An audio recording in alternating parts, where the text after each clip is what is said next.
Shalom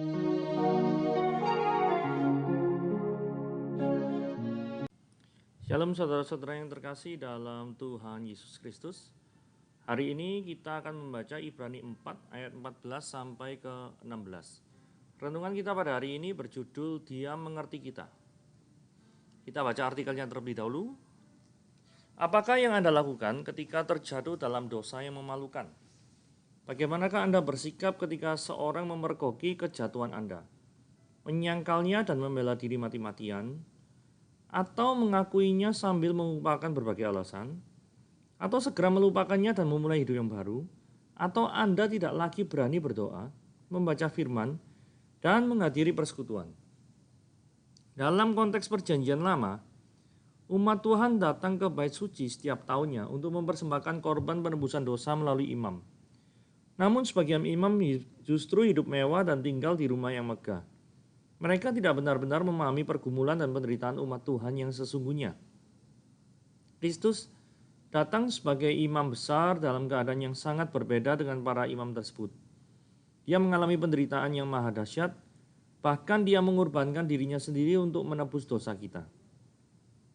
Dia dapat memahami penderitaan kita, sehebat apapun penderitaan itu. Namun dengan sebuah catatan penting, yaitu bahwa ia tidak berbuat dosa. Sama sekali tidak ada gunanya kita menyembunyikan dosa. Tuhan mengetahui segenap isi pikiran dan hati kita. Sebaliknya kita pun tak perlu takut menghampiri tahta Allah. Kristus yang telah menggantikan kita menanggung hukuman dosa mengerti akan kelemahan dan kejatuhan kita. Hadirat Allah yang seharusnya menakutkan berubah menjadi tahta karunia. Kita diharapkan memiliki keberanian menghampiri Tuhan yang penuh rahmat untuk menerima pertolongan darinya. Hadapi dosa dengan mengakuinya, memohon pengampunan Kristus, dan memberanikan diri menghampiri Tuhan kembali. Setelah kita membaca daripada firman Tuhan, kita eksposisi Yesus Imam Besar Agung, gitu ya. Jadi Ibrani 4 ayat 14 sampai 16. Kita lihat sekarang ayat yang ke-14. Karena kita sekarang mempunyai Imam Besar Agung yang telah melintasi semua langit, yaitu Yesus anak Allah, baiklah kita teguh berpegang pada pengakuan iman kita. Ibrani 4 ayat 14. Yang kita perlu soroti di sini adalah penyebutan istilah daripada imam besar agung. Di sini kata besar dan agung diletakkan berdampingan. Nah, ada sebuah catatan yang mengatakan tak pernah disematkan pada orang lain kecuali Yesus di catatan Alkitab. Jadi mengatakan imam besar agung ini suatu posisi yang penuh dengan kuasa. Seperti itu ya. Istilah imam besar dan agung disebut secara bersamaan menandakan bahwa Yesus adalah imam besar yang melebihi dari imam besar keturunan Harun. Jadi begini ya, imam itu kan harus dari keturunan Lewi. Nah, keturunan Lewi itu salah satunya adalah Harun. Nah, imam besar agung, imam besar itu harus dari keturunan Lewi. Permasalahannya di sini adalah Yesus itu bukan keturunan Lewi. Dia itu adalah keturunan Yehuda. Bagaimana mungkin seorang suku Yehuda bisa menjadi imam besar agung? Nah, di dalam Ibrani 5 ayat 6 dijelaskan, Yesus menjadi imam sekalipun bukan keturunan Lewi menurut aturan Melkisedek. Di sini kata-katanya gini ya, sebagaimana firman-Nya pada suatu nas lain, engkau adalah imam untuk selama-lamanya menurut peraturan Melkisedek. Nah, Melkisedek ini siapa sih? Jadi gini, Melkisedek itu adalah Raja Salem, sekaligus dia juga imam Allah. Jadi dia raja dan juga imam. Itulah sebabnya kenapa kok Yesus disebut imam besar agung. Karena status Yesus itu juga selain sebagai imam, dia juga sebagai raja. Jadi ini luar biasa ya. Imam juga sekaligus sebagai raja. Karena gelar Yesus adalah Mesias. Itu dalam bahasa Ibrani artinya yang diurapi. Raja yang diurapi. Kemudian di dalam bahasa Yunani itu adalah Kristus. Kristus itu artinya dalam bahasa Yunani adalah yang diurapi juga. Jadi Yesus ini selain raja dari gelarnya tersebut, dia yang diurapi itu, dia juga adalah imam besar. Sama seperti adalah Melkisedek yang Raja Salem adalah raja dan imam Allah yang maha tinggi. Nah, yang luar biasanya itu adalah satu-satunya orang yang menjabat raja dan sebagai imam adalah Melkisedek dan Yesus. Sehingga dua orang pribadi ini disandingkan. Jadi diparalelkan gitu ya. Jadi Melkisedek itu tipologi daripada Yesus Kristus. Nah, kelihatannya penyebutan besar dan agung ini juga ada, lihat ya, teks di luar Alkitab seperti yang namanya Simon Makabe dalam 1 Makabe 13 ayat 42, dikatakan dia juga imam dan raja disebut imam besar agung. Jadi kelihatannya memang imam besar agung ini ada korelasinya dengan dua jabatan yang secara bersamaan dipegang oleh satu orang, yaitu raja dan imam. Nah, kenapa kok Yesus ini lebih besar dari keturunan Lewi menurut aturan Melkisedek? Karena waktu Melkisedek itu kan zamannya Abraham. Kalau Lewi itu kan zamannya Yakub. Berarti jauh sebelum adanya Yakub itu kan masih ada Abraham. Lah, Abraham ini nenek moyang suku Lewi, perhatikan baik-baik ya, memberikan persembahan kepada Melkisedek. Artinya Abraham yang nantinya menurunkan daripada keturunan imam besar dari garis keturunan Harun, nenek moyangnya ini mempersembahkan kepada Melkisedek. Sehingga hal ini menunjukkan bahwa Yesus lebih besar daripada keturunan Lewi sebagai imam besar. Oke, hal yang berikutnya adalah Yesus sebagai imam besar agung. Di sini ya, imam besar agung sudah dijelaskan. Nah, ini frase yang kedua yaitu yang telah melintasi semua langit, yaitu Yesus anak Allah dan lain sebagainya. Masih Ibrani 4 ayat 14. Frase warna merah menyiratkan bahwa Yesus adalah imam besar yang memiliki kuasa luar biasa. Karena apa? Melintasi semua langit, menunjukkan kekuasaan tertinggi. Di dalam Efesus 4 ayat 10 juga dikatakan, ia yang telah turun, maksudnya turun ke inkarnasi di dunia, ia juga telah naik jauh lebih tinggi daripada semua langit. Frase jauh lebih tinggi daripada semua langit menunjukkan bahwa dia secara posisi itu jauh lebih hebat.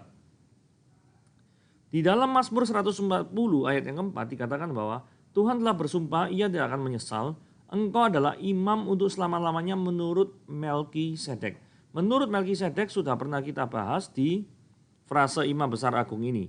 Jadi kenapa kok ini dibahas lagi ketika membahas tentang frase yang melintasi semua langit? Karena Melkisedek ini lebih besar daripada Lewi, seperti yang kita jelaskan tadi. Nah, bukti lebih besarnya itu dijelaskan di ayat sebelumnya. Mazmur 110 ayat 1 dikatakan demikian. Demikianlah firman Tuhan kepada Tuhanku, duduklah di sebelah kananku. Duduk di sebelah kananku. Duduk di sebelah kanan itu adalah artinya tuh memiliki otoritas yang sama. Berbagi otoritas yang sama. Itu artinya duduk di sebelah kanan. Terus kemudian yang dikerjakannya di dalam Kristus dengan membangkitkan dia dari antara orang mati dan mendudukkan dia di sebelah kanannya di sorga. Ya, jauh lebih tinggi daripada segala pemerintahan dan kekuasaan dan tiap-tiap nama yang dapat disebut, bukan hanya di dunia ini saja, melainkan juga di dunia yang akan datang. Itu tercatat dua ayat ini di Efesus 1 ayat 20-21. Artinya, baik di perjanjian baru maupun di perjanjian lama, Yesus itu dikatakan memang lebih besar, lebih tinggi, lebih berkuasa dari semua yang ada. Ini adalah bukti-bukti selain daripada Ibrani 4 ayat 14. Berikutnya, frase yang berikutnya. Frase pertama kita bahas imam besar agung. Frase kedua kita membahas tentang melintasi semua langit. Frase yang ketiga kita bahas Yesus anak Allah. Nah, Yesus anak Allah ini perlu kita jelaskan gini ya. Penyebutan Yesus sebagai anak Allah itu identik dengan Yohanes 1 ayat 18. Yaitu anak tunggal Allah. Bunyi ayatnya begini ya, tak seorang pun pernah melihat Allah, tetapi anak tunggal Allah atau bahasa Yunani monogenes hoios, itu yang ada di pangkuan Bapa, dialah yang menyatakannya. Disebut anak tunggal Allah. Di dalam Yohanes 1 ayat 12, kita juga disebut sebagai anak Allah. Nah, kalau Yesus disebut anak Allah, kita disebut anak Allah, terus bedanya anak Allah kita dengan Yesus itu apa? Ketika Yesus disebut anak tunggal Allah, itu menandakan bahwa dia memiliki kesetaraan dengan Allah. Coba ya kita baca Yohanes 5 ayat 18. Sebab itu orang-orang Yahudi lebih berusaha lagi untuk membunuhnya, bukan saja karena ia meniadakan hari Sabat, tapi juga karena ia mengatakan pada Allah adalah Bapanya sendiri, dan dengan demikian menyamakan dirinya dengan Allah. Jadi Yesus sebagai anak Allah itu menyamakan dirinya dengan Allah, sehingga dia mensetarakan dirinya dengan Allah. Sehingga Yesus adalah Allah. Itu adalah arti monogenes hoios. Sedangkan kita sebagai anak Allah di dalam Yohanes 1 ayat yang ke-12, itu kita tuh adoption, sons of adoption atau adoption sons. Hal ini bisa kita lihat di Galatia 4 ayat 5 melalui daripada terjemahan bahasa Inggrisnya dari NESV, New American Standard Version, ya. Bible. So that he might redeem those who were under the law, that we might receive the adoption as sons. Jadi kita anak adopsi, bukan monogenes hoios. Ceritanya seperti itu. Jadi sebagai ilustrasi yang bolak-balik saya katakan, itu ada orang yang berkata gini, apakah anak Allah itu disebut adalah Allah? Kita jawab iya. Ada orang yang ngomong, anaknya jenderal bukan? Jawabannya bukan. Anaknya bupati bukan? Tanya bukan. Anaknya gubernur bukan? Bukan. Nah kita juga bisa balas. Anaknya kucing bukan? Kucing. Anaknya anjing bukan? Anjing. Anaknya manusia bukan? Manusia. Anaknya Allah? Ya Allah. Tapi kan satu sama ini. Pertanyaannya, ilustrasi manakah yang pertama atau kedua yang lebih mendekati untuk menggambarkan daripada Allah? Nah sekarang pertanyaannya gini, tadi kan anak jenderal, anak bupati, anak lurah, anak siapapun lah ya. Pertanyaannya, kan ada saatnya bupati ini tidak jadi bupati, benar ya? Ada saatnya jenderal tidak jadi jenderal. Berarti ini adalah suatu jabatan yang ada saatnya dia itu tidak ada. Tapi kalau ilustrasi yang kedua, anak kambing, anak ayam, anak singa, anak siapapun, tidak ada satupun di dalam dunia ini singa itu berhenti menjadi singa. Dia akan tetap singa. Artinya dari dua ini Allah itu bukan jabatan. Allah itu adalah pribadi atau keberadaan yang menciptakan daripada dunia ini. Tidak ada satupun, ada satu detik pun itu Allah berhenti menjadi Allah. Jadi ilustrasi yang mirip untuk menggambarkan pribadi daripada Allah itu pasti ilustrasi yang kedua. Karena ilustrasi yang pertama ada saatnya jenderal bukan jenderal, ada saatnya bupati bukan bupati, ada saatnya Pak Lurah bukan Pak Lurah. Jadi ilustrasi yang lebih menggambarkan Allah, ilustrasi kedua. Nah, kalau ilustrasi yang kedua kita ambil kesimpulan, berarti anak Allah juga Allah. Gitu ya kurang lebih. Hal yang berikutnya adalah frase yang keempat ya. Pertama yang besar, kedua melintasi, ketiga anak Allah. Ini adalah keempat, baiklah kita teguh berpegang pada pengakuan iman kita. Nah kita berpegang, kenapa kalau kita teguh berpegang pada pengakuan iman kita? Karena Allah itu adalah Allah yang transenden, melintasi semua langit kok. Jadi kalau Allah yang transenden, itu adalah Allah yang menguasai segalanya. Kepadanya lah kita bersandar. Kalau kita mau merenungkan kehidupan dalam kehidupan kita sehari-hari, saudara selama ini yang menjadi pegangan kehidupan saudara apa? Apakah Anda punya relasi?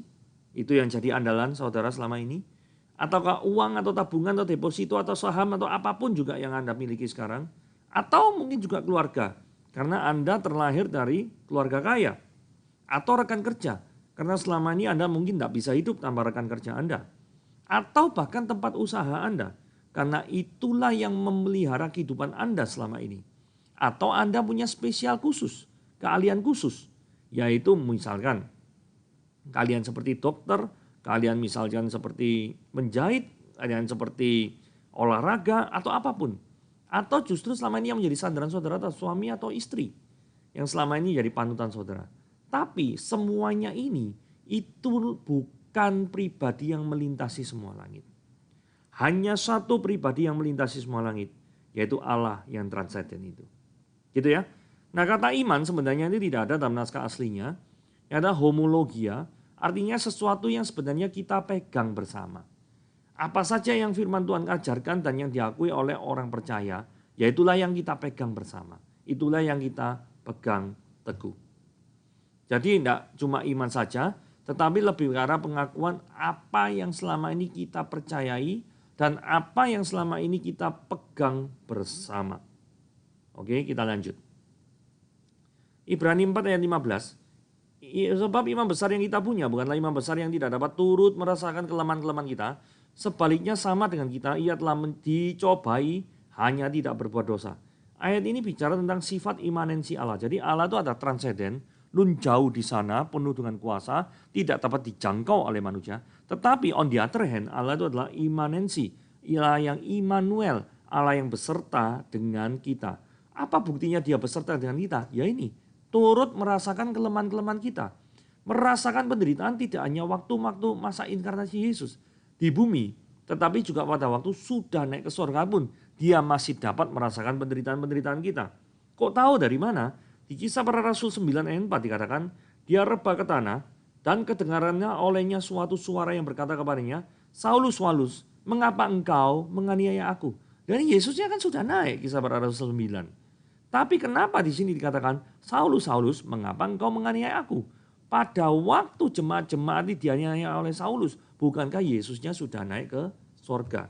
Tetapi kenaikan Yesus ke sorga tidak menghalangi dia untuk bisa merasakan daripada penderitaan jemaatnya. Kurang lebih seperti itu. Apakah kemenangan Yesus terdapat terhadap pencobaan diraih dengan mudah?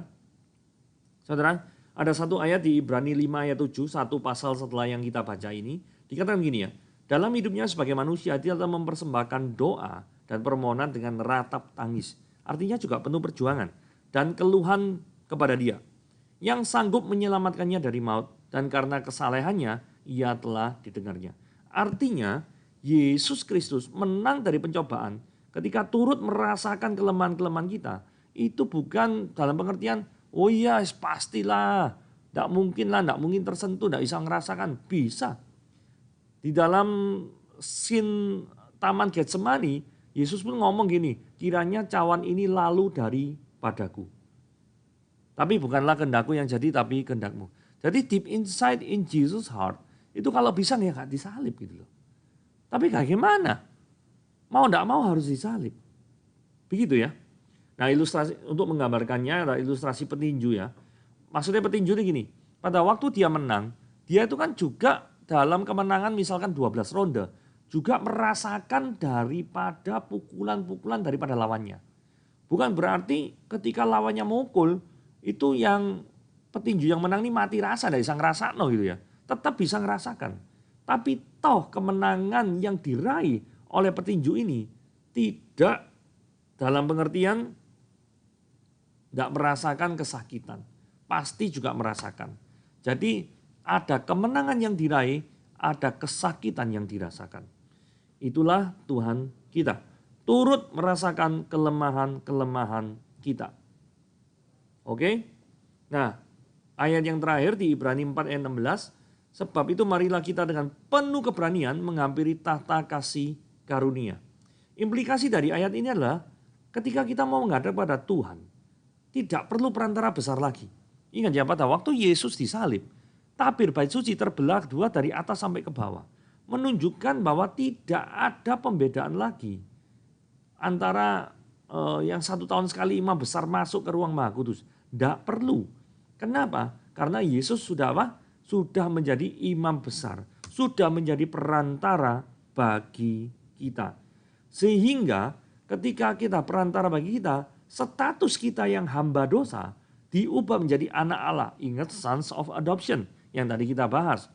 Hamba dosa tak bisa mendekat kepada Allah. Jadi barang siapa yang belum beriman kepada Yesus Kristus, tidak bisa mendekat kepada Allah. Sedangkan anak Allah dalam pengertian yang Yohanes 1 ayat 12 dan Galatia 4 ayat 5 yang jadi sons of adoption of sons, itu bisa mendekat kepada Allah karena statusnya sudah dibenarkan melalui penebusan Yesus Kristus di kayu salib.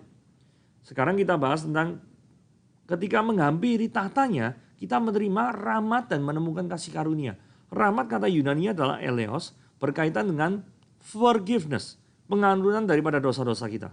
Sedangkan kasih karunia, bahasa Yunani-nya charis, berkaitan dengan kekuatan saat menanggung penderitaan atau kelemahan. Sehingga ketika kita datang kepada imam besar yang agung itu, maka yang kita dapatkan adalah penghiburan, pengampunan atas segala dosa-dosa kita, dan kekuatan pada saat kita mengalami pencobaan. Sehingga kasih Allah itu benar-benar terbukti dengan eleos dan karisnya yang selalu menyertai kita.